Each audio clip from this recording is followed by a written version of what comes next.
Yo, yo, yo. Hey guys, welcome back to another amazing edition of the Best Practices Show podcast. Happy Wednesday, everybody. Hope your day's off to a great start. And every Wednesday, it's Practical Solutions Day. Our job to bring you practical solutions that will improve your practice and improve your life.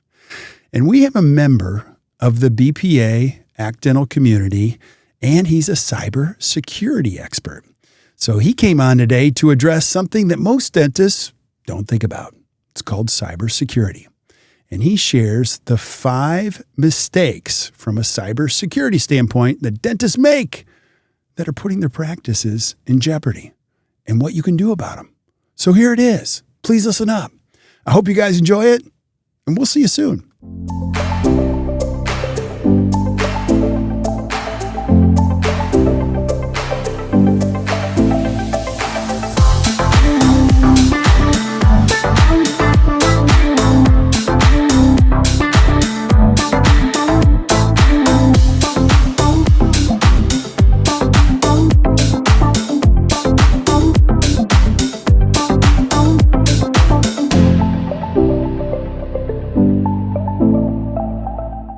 Hey guys, welcome back to the Best Practices Show podcast. You know the jam around here. My job is to find the coolest experts anywhere in the world and help you create a better practice and better life. And one of the questions you might have is like, do I have the right cybersecurity protection on my dental office? And you might be thinking, I'm a dentist, I don't need that.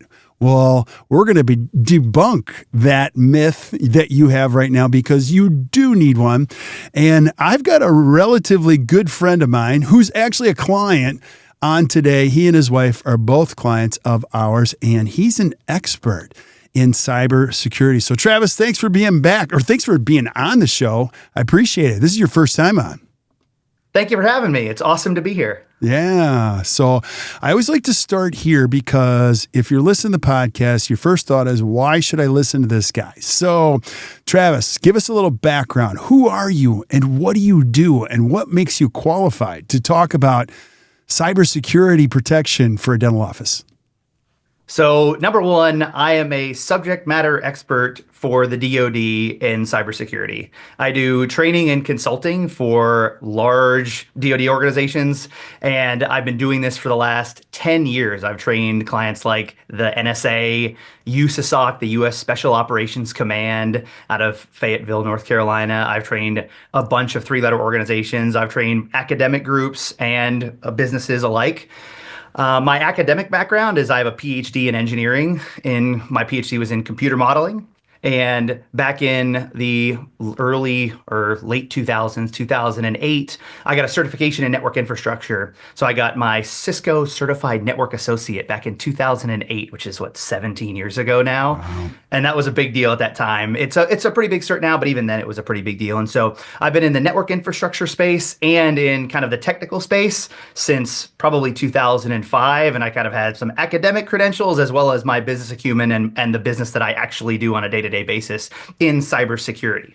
Yeah, that's so cool. Give us kind of the state of the union, or where are we on the map with cybersecurity? Because, I mean, the very little I know is I actually know what that means now. Is it a big deal? Has it become a huge deal since coming out of COVID? What are you seeing on your side of things? So cybersecurity in general, right, is a ever-evolving field, and it evolves really rapidly. And especially if you're in a dental office and you've been around for a while, you've even seen tech evolves as well.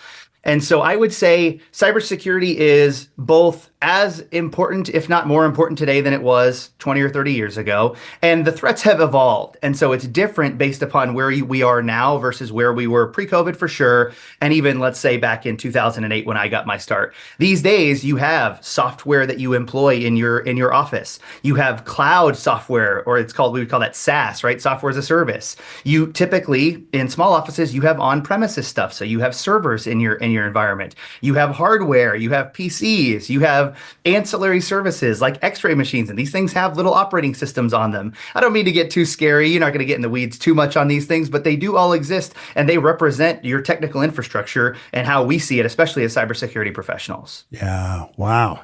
Okay, so unpackage all of that. Today, we're going to be talking about what you can do as a dental practice owner, probably most specifically if you're a small practice owner, to best protect yourself, right?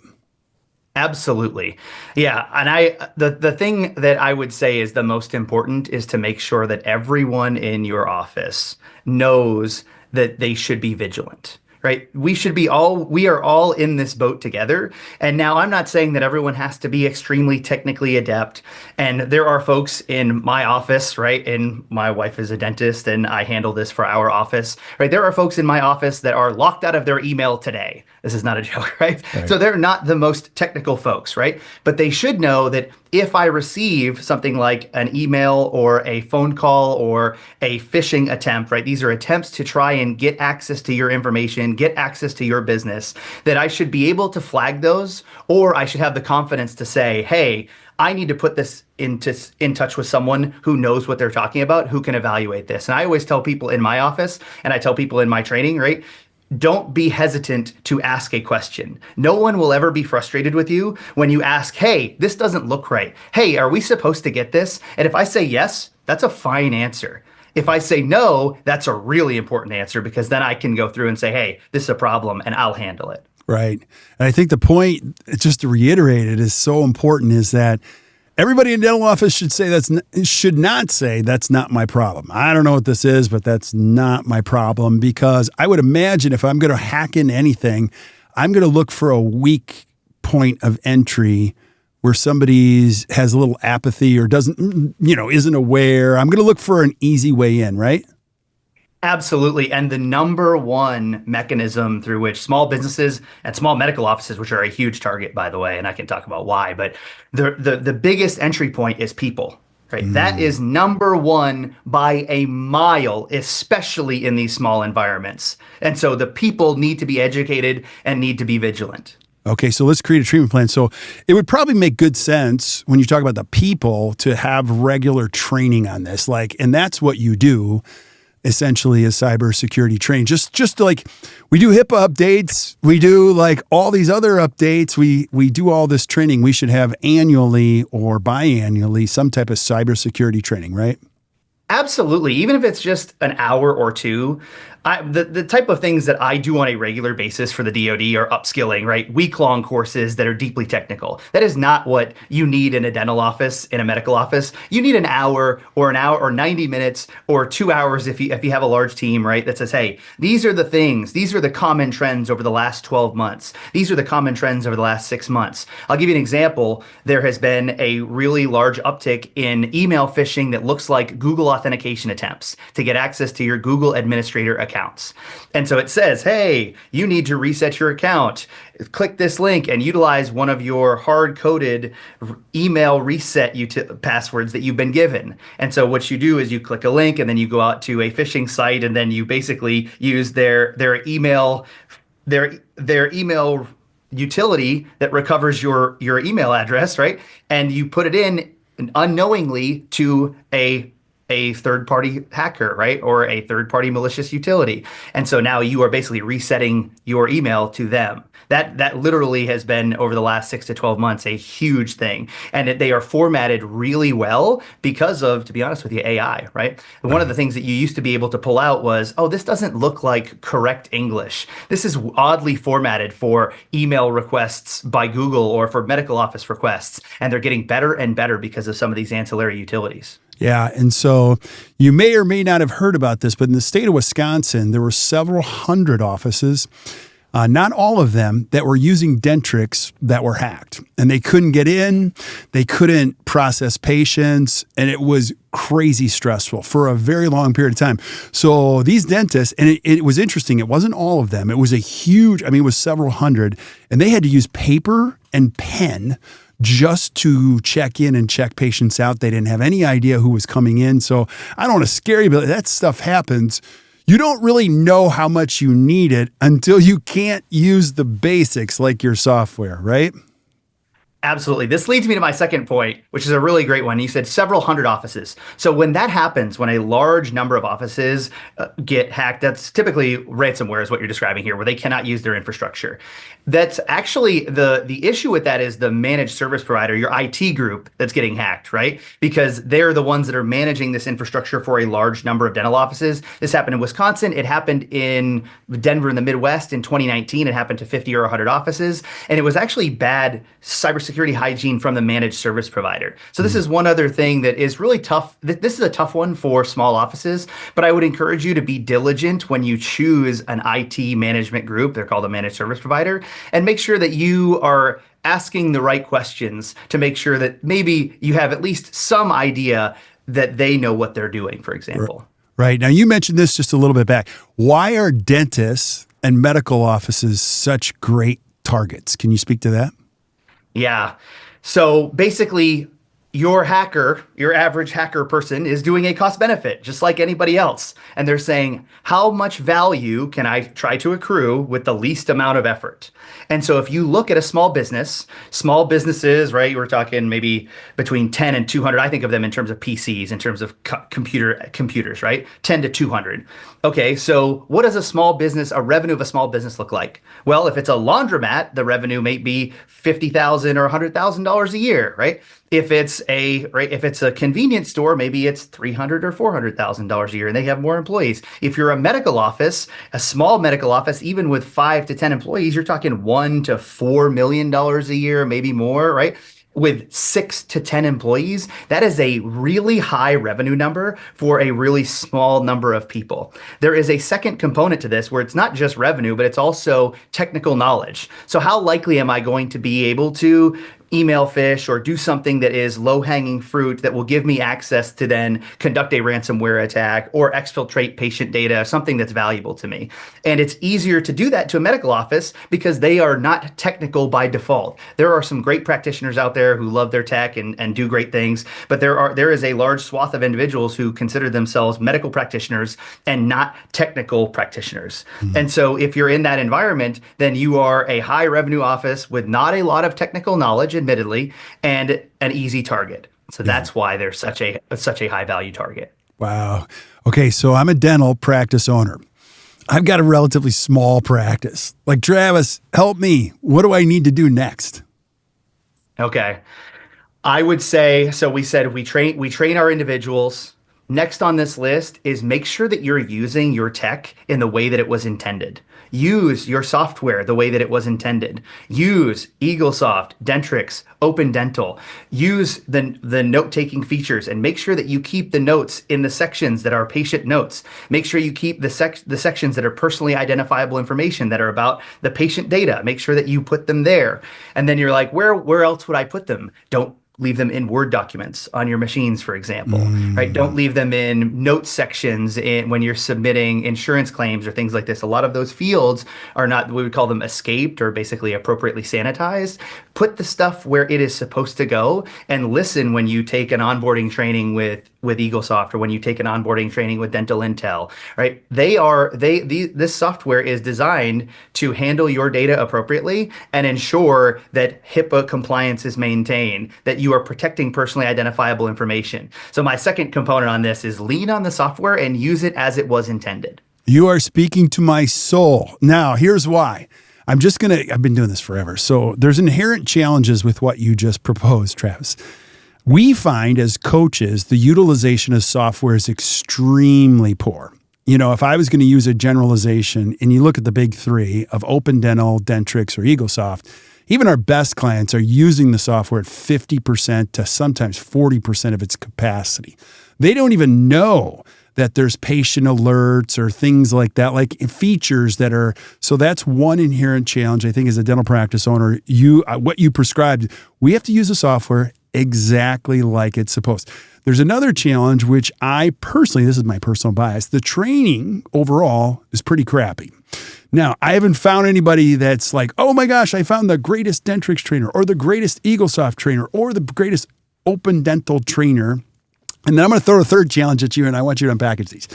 And this is what we try to do. when you open up a software, a lot of times you do what I do, which is you open up the box, you take the instructions, and you go, I don't need this. I know how to use this. It's pretty intuitive. And what you do is you spend a lifetime customizing instead of standardizing, meaning there's already a drop down for this. There's already a place for driver's license. There's already a place for credit card. There's already a place for middle name. There's already a place for salutation. And so I think that's what you're talking about, right? I completely agree. Yeah. When you are creating a workflow, that workflow is going to be set in stone, right? And if you are creating a workflow that is not compliant or is going to cause you issues or is exposing data, you are going to perpetuate that workflow in perpetuity because people are reluctant to change. And I get it. I talk about this in our dental office meetings. We had a meeting this morning and I was like, look, it's going to be tough to change this thing. And we're going to continue to reiterate, right, what the change needs to be made and why it needs to be made. And we're going to continue to work in that direction. It doesn't have to all be done at once. You don't have to use the software 100% as it was intended every day, but we need to be working towards that at a minimum. Right. Now speak to the training component and the utilization. Those are kind of both because you can't really utilize unless you've been trained. Now, the other thing, I'm going to make this extra complex for you. The reality of a dental office is that in order for it to be open, you're pretty much working on patients for the most time. So it's not like, it's not like you say, hey, next Tuesday, we're just going to shut down. We're going to just take the day and we're going to learn how to use Dentrix or EagleSoft. So, can you speak to what you're seeing as far as training and utilization on your side of things as far as dental offices go? Yeah, let me give you two things. So one is in terms of training and onboarding, right? One of my favorite things that we did when we onboarded DTX for the Pano was they came in and they did a training with us the first day and said, hey, this is how you use the thing. These are the buttons and the whistles. This is the normal field of view that you're going to utilize. Go ahead and start. And so we started using the Pano for specific imaging, right? And then they came back a month later and we scheduled the secondary training and then said, hey, this is how we're using it. These are the things that we're using it for. What does our workflow look like and can you improve that workflow? So this is both workflow, but also compliance, right? And so a lot of people, and when they came in, they said, hey, this is really great that we're in here. A lot of people don't use the secondary training. You come in and you say, hey, here's it onboarded. Here's the next thing. Okay, we're using it. We're doing imaging. We've got patients in. We've got no time. Utilize the infrastructures that are given to you. And definitely, even if it's not suggested for a secondary training or a second time to have someone come in or an expert come in and pick their brain, you should always do that. You should find a workflow that is working for you on a daily basis. And then you should take an expert opinion like DTX did for us, right? And utilize that opinion to then continue to iterate to a better workflow that is both compliant from a cybersecurity perspective, but also works for you, right? That improves the workflow. The second one I want to point out is that this is it's not unique to dental offices that people don't have time to upskill in their jobs, right? This happens in network infrastructure and cybersecurity all the time. And it actually happens in my courses. People show up and they're like, hey, I had a student years ago here in Kansas City who was one of two IT professionals for a company that serviced the entire Midwest for supply chain. They serviced the entire Midwest for supply chain to some companies. He's one of two people. And I said, hey, how did you get here? If you're one of two people and one person does the databasing and you do the networking, how are you here for a week?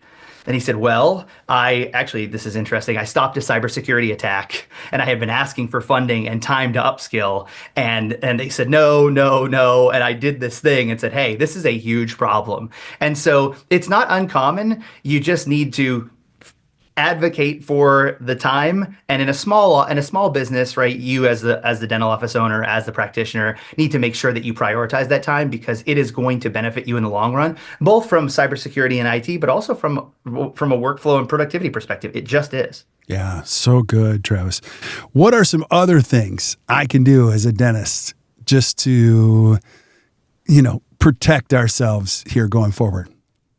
Couple little things, couple low-hanging fruit, right? One is password management, right? So you utilize strong passwords and don't share passwords between individuals, don't share passwords across environments, and also don't reuse those passwords. So don't use the same password that you use for Instagram, right, to log into your dental SaaS product, Dental Intel, for example, right? This is just not good cybersecurity practices, and there's no IT firm that's going to make your life, that's going to make it better for you. These are things that you have to do. But another one that I like to point out is things like mandatory log offs, logging off computers when you're not at them, and things like this. It's not always possible in operatories when you're moving around and changing trays and this and that, right?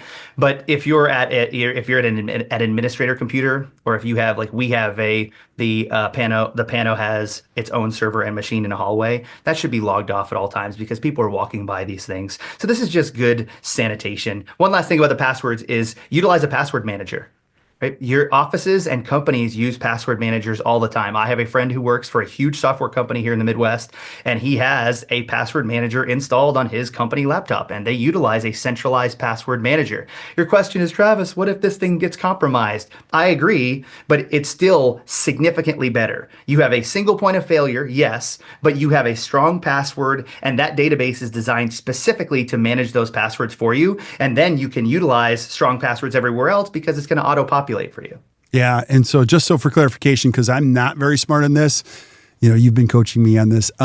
We use LastPass. And so LastPass seems to work for us, but you're talking about password manager. I can actually share an encrypted password with somebody who's helping me, and they can't actually see the password. I've just granted them access. And I can see if they went in and used it correctly. And if any time I want to disallow or cut them off, I can turn it off. Is that what you're saying? Absolutely. LastPass is a prime example of a password manager that is really useful. I use LastPass in my personal life.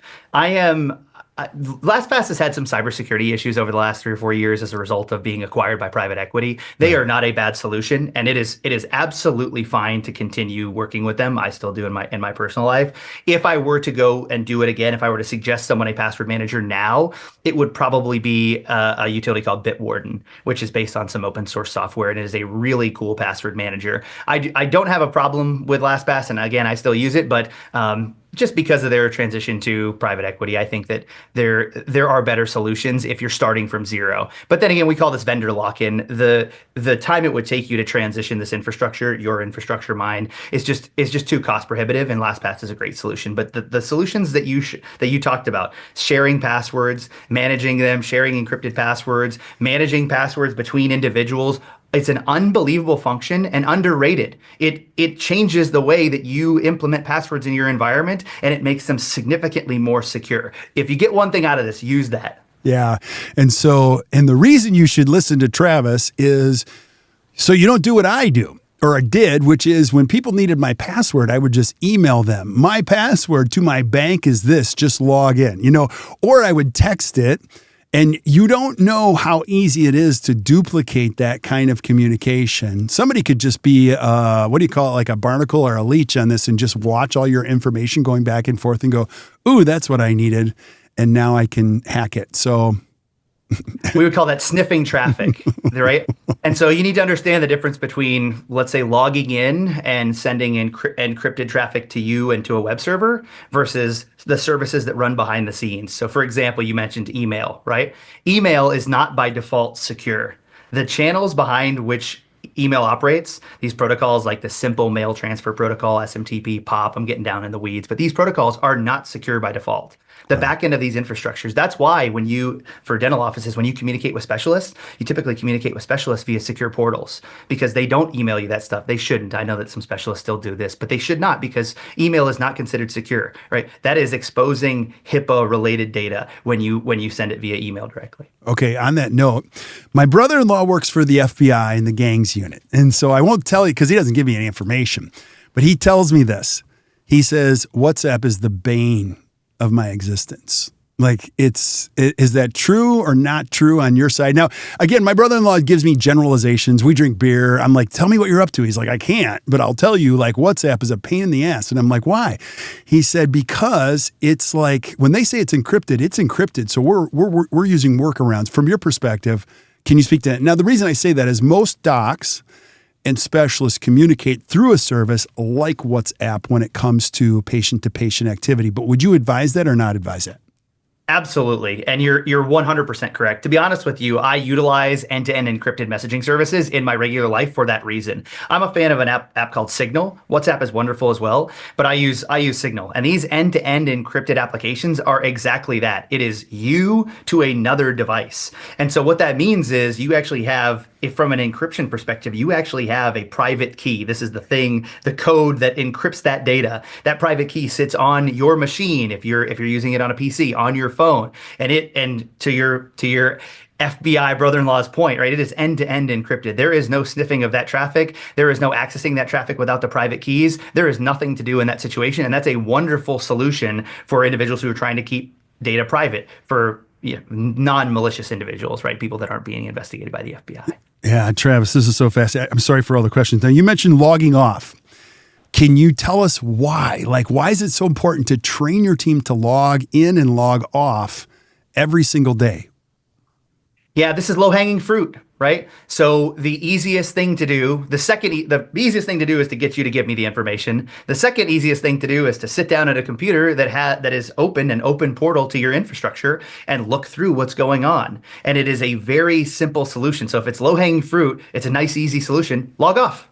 If that device has a password on it, if that device prompts you to log in, even if the password is simple, even if you're just using all C's or whatever for your password, when it prompts you to log in, the likelihood of someone being able to get access to your infrastructure goes down exponentially. It just does, because it's really easy to sit down and access something when the computer is logged in. When it's logged off and you see a password, that's immediately a detractor for even someone who is moderately technical. They're like, this is going to be a hassle. There's really no time. People are around in this office, X, Y, and Z. It's just not going to happen, right? You go from 100%, basically anyone has access, to 99.9% secure. That's pretty darn good, even if the password isn't great.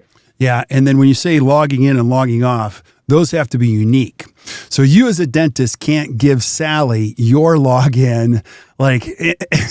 Now, you would think everyone would do that, but you would be amazed by how many people just give Sally this and Lisa this. Just use my login to log in and log off, right? That was my next point. That was on this low-hanging fruit. That's the next one, which is these are called shared accounts. Do not use shared accounts. There are a number of reasons for this. Number one is if you have a shared account and someone exposes this password, we call this the digital footprint. It's easier for that password to get exposed the more people that know it. There's a reason why you don't use guest Wi-Fi logins in your business for your corporate Wi-Fi, because it's one password that you share with everyone. A shared password. You don't do this because if everybody knows it, then one person exposes it, then that password is exposed in perpetuity for everyone. And so if you have Susie and Sally and Karen and Sharon, right, all using the same 123 password, if someone writes it down somewhere and I see it on a desk as I walk by as a patient, and myself as a cybersecurity professional, I go, that's a pretty easy password. I bet they're sharing passwords in this environment. That's a very easy way to gain access to literally any machine in the environment. There's a second component to this that makes it really, really malicious in terms of what you have access to or how you audit this infrastructure, which is what if something happens? What if something happens and someone accesses data? You ever see like file access logs and you kind of double click a file and it says edited by, right? And they're edited by whoever was logged in on that machine.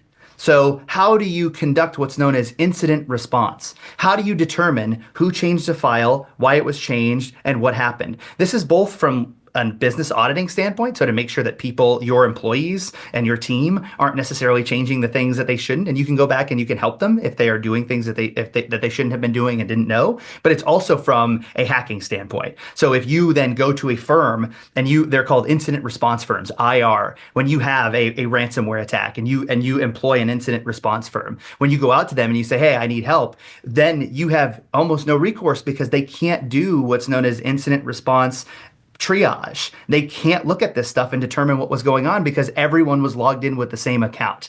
I'm gonna give you one quick story here that I really love. When I onboarded our dental office we use an AV or an antivirus or an endpoint detection and response utility called SentinelOne.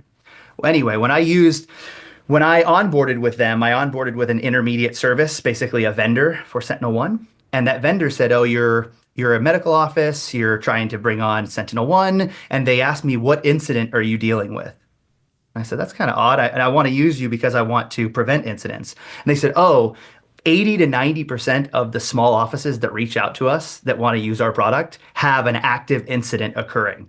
That's why they're reaching out. We do incident response, and then we install this detection and response stuff. Wow. So these incident response is a huge component of cybersecurity, and the auditability of these incidents is really important. And that goes back to your point around shared accounts. Right. And this might not be cybersecurity, but I'm just going to throw it in there. And I'm shocked by how many people don't do it. We do it. Like, you should never give employees keys to the office. They should use key fob electronic entry. And I don't know how you feel about that. But here's the point. It keeps data for years on who came and left at what time. And so you would be amazed by how many, I don't need that. And then they're like, well, my computer's all messed up, and I think somebody saw my front desk person coming in here on a Sunday, and I'm like, well, that would all be fixed if you had key fob entry and like it was tagged and you could see who entered. Now, that's not cybersecurity, but like those are basic security elements, wouldn't you think? Absolutely. I will tell you that's actually on my short list to implement in our office. I haven't quite done it yet. There was a lot of stuff to be done, right, from a network infrastructure and cybersecurity perspective. And even someone like myself, right, I can't do all of this all at once. It needs to be done piecewise. And when I implement these things, I need to check that the core functionality of my office is still maintained. And so I don't just come in and go willy-nilly with, all right, we need no one can share a password. Every password needs to be, it's called password complexity. They need to be changed overnight. Everything needs to be audited, right? We need to do this piecewise. And it can seem like, I think at the beginning of this, it probably seemed like there's a lot to do, and maybe at the end too, but it doesn't all have to be done at once. This is another component, key fobs, critical stuff that can really give you insight as to who is entering and leaving your facilities and who's unlocking and locking it, right? With some frequency, that's fine, but it just needs to be another component to add to the ability to secure your infrastructure and to give you visibility. Yeah, and this is just bringing to light. So whenever I go to the doctor with me or my kids, it's amazing. Everyone that comes in and writes something in the computer, they have to take their key and go and swipe the Epic just to open up. I'm like, you all have to swipe your card just to open the software, like every single time.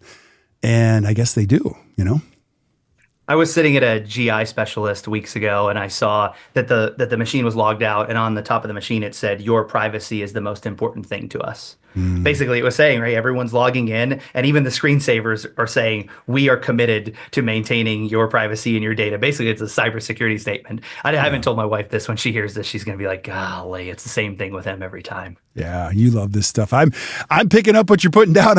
I got some work to do after this. Now, give us some more low-hanging fruit. Anything else come to mind, Travis?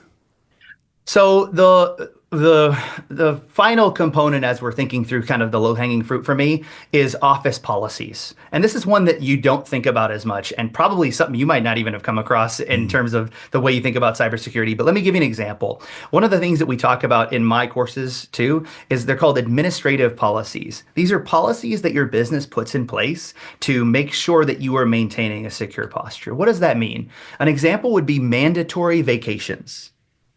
Why enforce mandatory vacations for your employees? Basically saying, right, make sure that this person can be replaced if needed. And so this gives you both availability in your business, so it allows you for redundancy. But there's another really important thing that small medical offices especially suffer from, and that's fraud and abuse of and embezzlement. Right. Yeah. That's really, really common. And the number one way that embezzlement is discovered is through vacations. When your front office manager takes a vacation and they're gone for 2 weeks to Italy, and then all of a sudden your collection percentage goes from this 97% steady to 98, 99, and you're like, that's really weird, right? And these are these indicators. There are some other things, right, in terms of workflow, and a new front office person is taking over this position, so some weird things could be notified, right? But mandatory vacations really help you discover whether the workflow is positive or negative, and that's embezzlement and fraud. But it's also when you're onboarding a new person to that position because someone is going to be out for a period. period, then you say, hey, this workflow doesn't look right. It'll actually help you improve the posture of your business from a cybersecurity perspective, but from a workflow perspective as well. And there are a few policies that kind of hit here. Things like need to know, or right, minimum knowledge required to do your job. And so you can start thinking about how you implement this in the software as well. And you can work with your IT group, because you can do that with Microsoft products with Active Directory and file management as well, or you could do it in some of the SaaS products as well. So yeah, and I would imagine, Travis, when you talk about this, like standardizing these administrative processes is most important, because when you sense a lack of trust, you're going to hyperfunction and micromanage, and it's going to erode the trust. But if you start with the whole thing of like, listen, we have these processes in place to ensure we do everything the right way. Here's process one. Here's process two. Now, we've had David Harris on here. He's amazing. And I don't know if you've seen the same thing, but I can't remember if he said 2 out of 5 or 3 out of 5. 2 out of 5 or 3 out of 5, one of the two, of dentists in the United States will be embezzled. And that's a pretty high number, don't you think? Yeah, I have heard this statistic, and I will tell you, when I work with other office owners, friends of my wife, or people that I know in the city, and the way that everyone thinks about their office, it's difficult. There's not enough time in the day to audit these things. And so the best way to do it is through these policies. I want to go back to one thing that you said about making it a standard operating procedure so that people can trust, and so that it's not like I'm micromanaging you. This is a really great example that you pointed out, and to say that I am doing this to advocate for you guys, right? I am putting these policies in place to make it easier for you to do your job on a daily basis. And so if something were to happen, I can go back and audit, and I can say definitively from the logs that this was not a you problem, even though it manifested on your day-to-day watch or in your PC, right? Because that's another really important thing. I did this when we went into our office. I put in cameras in the front office, in the waiting room area, and in the hallways, in the operatory hallway, right? Not in the operatories themselves, but I did this, and the response from my team was like, hey, are you keeping an eye on us? And I was like, no, this is to protect you guys from what everybody else is doing. So if someone does something that is taking things from this office, or if someone acts inappropriately at the front desk, and you don't want them back, and then they have a problem because the office doesn't want to see you anymore, we have a record of this. All of the things that we are doing here from a cybersecurity perspective and from a management perspective are to help our team and to make sure that the team knows that we have their back when it comes to cybersecurity, when it comes to incidents in the office, when it comes to anything that I need to remediate. I have these logs in place, and so I can say, hey, I know that you were doing what you need to do. I just need to go back and make sure and determine what actually happened. Yeah, this is so good. And if you're listening to the podcast, our job is never to create some fear or make you think twice about a person at the front. I'll just tell you, 30 years of doing this, embezzlement has compounding effects. It's not all, the money is only the tip of the iceberg. What you do when you've been embezzled is you go to the bottom. You wonder if you can trust anybody anymore, and it takes you forever to go back and start trusting team members. The second thing I'll say about embezzlement, again, I don't want you to be fearful. I just want you to understand the state of this. People that steal, they're not dumb. They're extremely smart, like extremely smart. They know exactly what they're doing, and they will say to you something like this: Mrs. Finelli overpaid $10. We got to get this money back to her. Because they're doing this emotional deposit to you, and you go, Sally would never. She's fighting for $10 to give it back to Mrs. Finelli. She would never think about that. And the important piece, Travis, you're saying is like, I'm going to standardize this long term so that everybody wins. We do this the right way. I'm going to throw one more in the room because, again, this is what I do, and people tell me what they've done. It's very important to keep your own trailing log, meaning deposits and what's produced and collected in deposits. You should keep a trailing log in a Google Sheet that's 6 months to a year behind, and they should always match up. Because in the day, you might go, oh, the day sheet matched up today, not a problem. Well, people don't always put the procedures in on the same day as they collect the money, and so you would hope everybody does that. But you should also tell your team member, I keep a daily I keep a monthly spreadsheet of like all of this activity to make sure it matches up for our own purposes so that the software is reporting what we want it to. And so that's something to consider. Again, you're being super transparent about all of these things in front. I also, one more thing, the person who's billing out the money and collecting the money and depositing money, if possible, those should be 3 different people. And the last one is you should introduce some randomness as a standard, meaning this is all what you do is it's all standardized, but a couple times a month, I won't tell you when, I'm going to take the deposits in. I won't tell you when. It's just to keep our system at its highest level. It has nothing to do with you, but 2 times a month, I'll take the deposits. Makes sense? Yeah, you nailed on one of the administrative policies that I didn't even mention here, which is separation of duties. Yeah. Critical stuff. This is another key administrative control that I talk about every week in my courses, which is separation of duties. And as much as possible, right, that workflow allows, we should separate these things. And they protect you as well. I'll give you another great example, and this is a story that I share in my courses all the time, is the Shark Tank shark Barbara Corcoran had her business manager sent a $250,000 check to a German real estate development firm fraudulently. It was a request via email. And the reason that this was allowed was because she wasn't conducting separation of duties. The business manager that she worked with signed off on the requests, processed the emails, and then sent the wires. And so there was no additional set of eyes on these things to prevent that from occurring. There should be, just like you said in a dental office, but even in Barbara Corcoran's real estate empire, there should be separation of duties here. The person who approves the request should not be the person that also conducts the wire, should not be the person that also reviews the request. These are just really great business sanitation practices, and they have nothing to do with our trust in the team. They have everything to do with supporting our team. Love it. Love it. Travis, this is so good. I want you to tell, obviously, people are going to have questions. I want people to know where to find out more about you. You also have a YouTube page. I want you to talk about that. I want you to give people information where they can go and more to find out what you do. But before we do, give us some final thoughts and let's wrap up this conversation. I always like to wrap it up before we close. My final thought is always don't be overwhelmed by the things that you don't know. We should be taking a piecewise approach to this and starting from the lowest hanging fruit, making sure that the things that we have discussed here, making sure that your team is advocating for you and making sure that they know what phishing looks like and making sure that they're reporting it to the people that they need to report it and that they have the confidence to do so.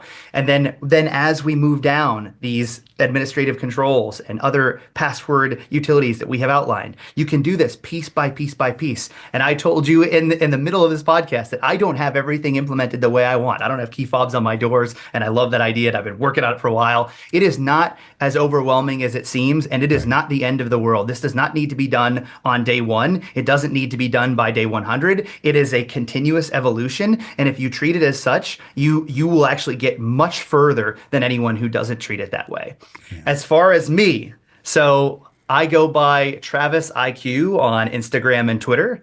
I have a cybersecurity YouTube channel that I share some of these stories with. It's called Intelligence Quest on YouTube. You'll find me introducing myself as Travis IQ. In preparation for this exact podcast, I actually published my top 5 tips, and it is outlined in our podcast as well here. But I have a top 5 tips YouTube video that I published this morning. So that's awesome, buddy. I'm so grateful. We're going to be back again and again and again with I have so many questions now. So, you are awesome. We'll stick around while we say goodbye to everybody else. But thank you guys for listening to the Best Practices Show podcast. Here's how the podcast works. If you're not taking notes, don't worry. We're taking notes for you. So you can flip up to the notes in iTunes, Spotify, wherever you're listening to your podcast, and you can see links to what Travis just shared. You'll see links to his YouTube page and other things. So you can just follow along and make this super easy. Make sure you do the tips he's asking you to do because they work. I got to do some work myself on this. So, but we really appreciate you guys tuning in. Podcast keeps growing. I don't know how it's growing. We're just grateful. So you keep showing up. We'll keep bringing it. So until you guys hear from us next time or you see us next time, keep watching or keep listening to the Best Practices Show. You guys enjoy your day.